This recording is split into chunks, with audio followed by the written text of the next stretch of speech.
The ex-Deputy New South Wales Premier, at the centre of the scandal threatening to sink the Perrottet government, will today front a parliamentary probe into his appointment as Trade Commissioner.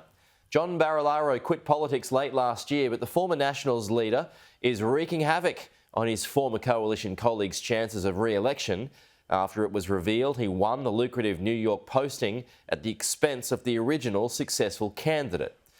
Ahead of his evidence to the committee later on this morning, Adam Walters examines the controversy causing chaos for Dominic Perrottet's government.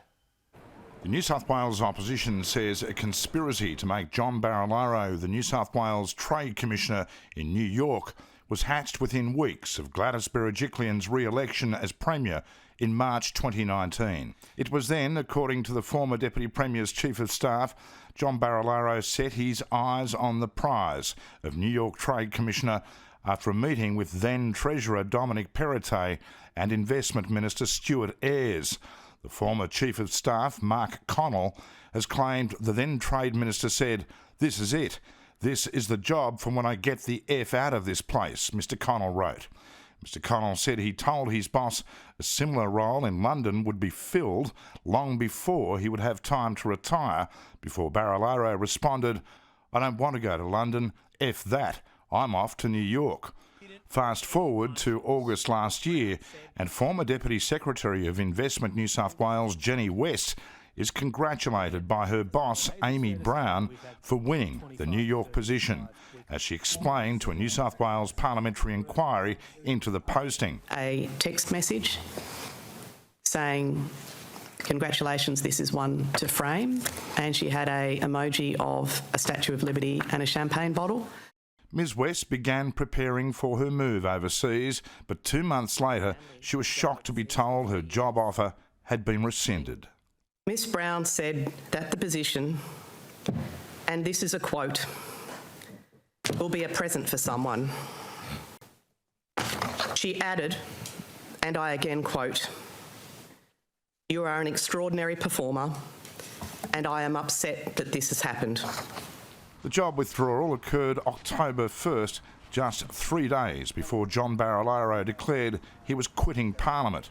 8 months later, he would be announced as the successful candidate for the $500,000 a year New York posting, and the Premier applauded the appointment.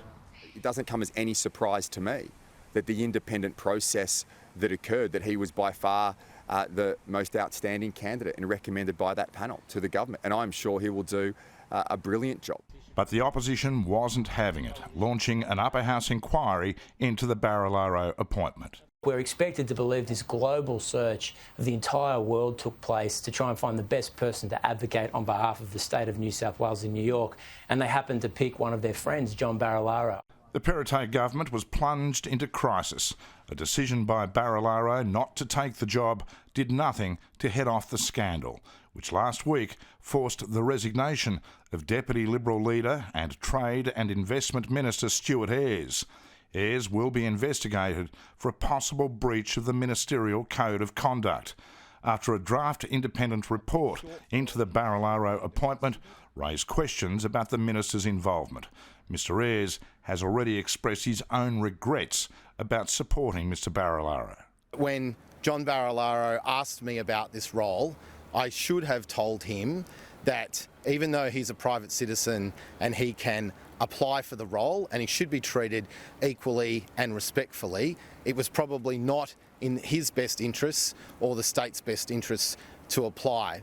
And hardly in the interests of re-election for Dominic Perrottet, Premier since October last year, when the Independent Commission Against Corruption inquiry into Gladys Berejiklian led to her resignation. On the 22nd of June, the Premier told Parliament that Mr Ayres had told him a suitable candidate for New York had not been found, despite the assurances given to Jenny West by her superior. Premier Perrottet told the Legislative Assembly last week, word for word, the first recruitment process did not identify a suitable candidate. Clearly, the first recruitment process did identify a suitable candidate. Then the government changed its mind. Then the government changed its mind again. But then this revelation that a briefing note sent to Stuart Ayres on August 17 last year revealed Ms West was the successful candidate. Ayres resigned before the Premier was forced to admit the minister had interfered in the recruitment of the New York Commissioner. I received information as a draft section of the head review that specifically related to Mr Ayres, and based on the information information that came to light in that review, I made that decision. The issues in the review go directly to the engagement of Minister Ayres with the Department Secretary in respect of the recruitment process. The Premier forced to contradict his June statement about a so-called independent process, and now transcripts of the Upper House inquiry are being sent to the Corruption Commission.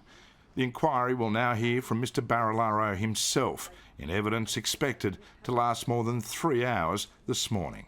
Adam Walters, Sky News. And we will be taking you live to that parliamentary inquiry to hear John Barilaro's evidence over his controversial posting. You can watch it right here on Sky from 10 o'clock this morning.